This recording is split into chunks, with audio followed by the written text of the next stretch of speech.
Hey mama, so you want a natural, unmedicated birth, but maybe you're not quite sure how to prepare for it. Let me give you 5 tips in this video that is going to help you prepare for that natural, unmedicated birth that you will love. I'm Bridget and I'm a birth doula in the San Francisco Bay Area, and I love helping moms love their birth. For more of my resources on how to have an empowered birth, make sure you subscribe to my channel and hit the bell so you don't miss any of my future videos. So birth is a challenging experience, and it can be even more challenging when you choose to have an unmedicated birth. But I don't say that to put fear in your hearts, because mama, I believe you can do that. And just because something is challenging does not mean you have to be afraid of it. I use these 5 ways with mamas that I'm working with as their doula to help them prepare for an unmedicated natural birth, and most of them accomplish just that.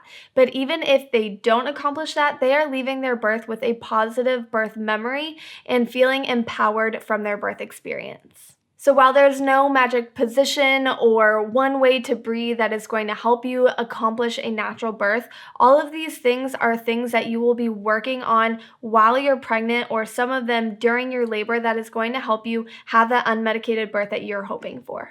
The reason why it's important to be preparing for this birth experience if you want to have that natural unmedicated birth is that if you go in without preparation, chances are that you are not going to achieve that unmedicated birth that you want, just because labor is so challenging that if you don't have the tools and the techniques that you're already familiar with, chances are you're going to choose medication to help you cope with the challenges of labor. So I want to give you all of these tools and resources right now to help you achieve the birth that you want. The first tip that I have for you is know your why. Why do you want to have this natural, unmedicated labor? Is it because you watched my video on the benefits and the risks of an epidural, and you've, weighed those choices and you decide, I think it's safer for me and my baby and my situation to have a unmedicated natural birth? Or is it maybe that you want to join in the generations of women who have been before you who have had that natural labor experience? Your why needs to be deeply meaningful to you and a personal reason. Something that's going to keep you anchored to your decision, so that, when the going gets tough, you're not just going to let go, but you're going to hold on to that because it's something that, is anchoring you there because you want it, and it's going to help you, drive forward through the difficulties and challenges to achieve what you want. The second tip is to build your birth team. So whoever it is, however many people it may be, that team should collectively bring in these qualities of history plus love plus skill plus experience. And all of those qualities together are going to help take away fear from your birth space and really create an empowering, confident birth space for you.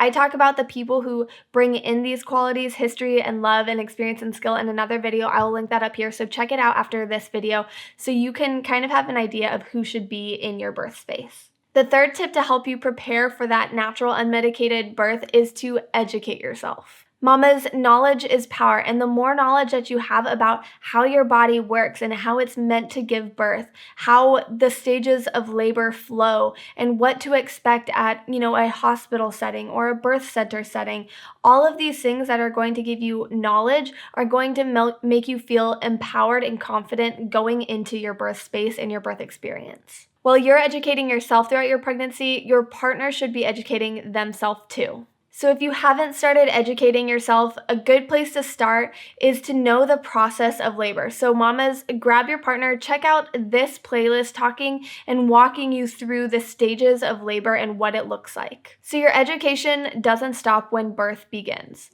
A lot of times you're going to have to be making decisions during birth that maybe you didn't plan for during your pregnancy. You should only make those decisions if you feel like you have learned about all your options. If your medical staff has educated you on the decision that's being put on the table. You should know the benefits, the risks, the alternatives, all of those things that help you make that decision are ways that are going to educate you so that you can make that best decision for your birth. The fourth tip that I have for you is one of my favorites, and it's surround yourself with positive birth stories. When I was in high school, I played on my school's volleyball team, and my coach always said, don't tell yourself where not to serve Focus on where you want to serve, because if you keep telling yourself, don't serve into the net, don't serve into the net, you're going to serve into the net because that's all your mind is thinking about. Whereas if you're saying, serve to the girl in the middle, serve to the girl in the middle, then your brain is focusing on what to do.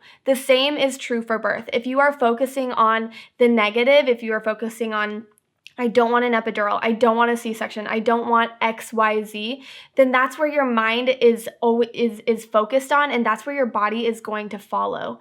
Whereas if you are focusing on positive birth stories and typing into YouTube positive hospital births, home births, listening to podcasts, that's where your mind is at. It's in a mindset of positivity, and that's where your body is going to follow. So surround yourself with positivity. Stories of normal, beautiful, natural births, the way it's intended to happen, the way it was created to happen. The fifth and last tip that I have for you is practice makes perfect. So practice what you're learning in pregnancy to help prepare you for birth, because you're not going to do something that you're not familiar with.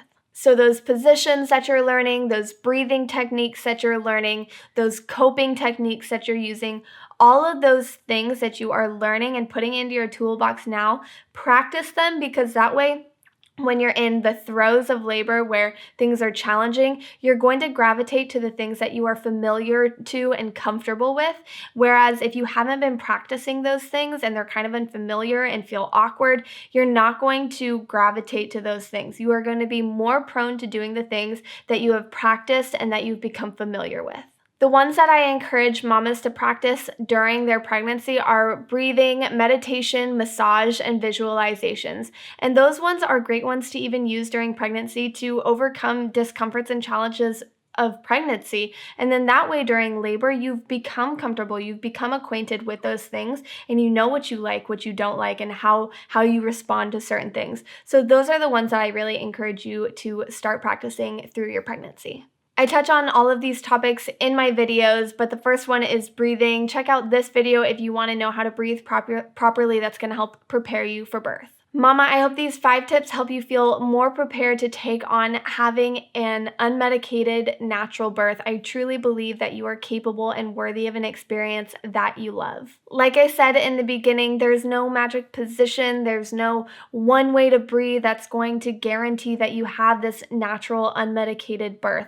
It does take a lot of preparation, and so that's why I didn't want to give you this one thing to do during labor that's going to guarantee that you have this natural unmedicated labor experience, but it does take a lot of preparation. So I hope that these 5 steps are going to help you achieve the birth that you are going to walk away and say, I loved that birth.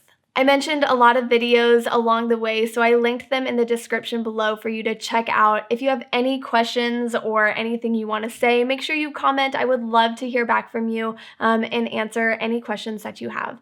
So thanks for watching this video, Mama, and I will see you in the next one.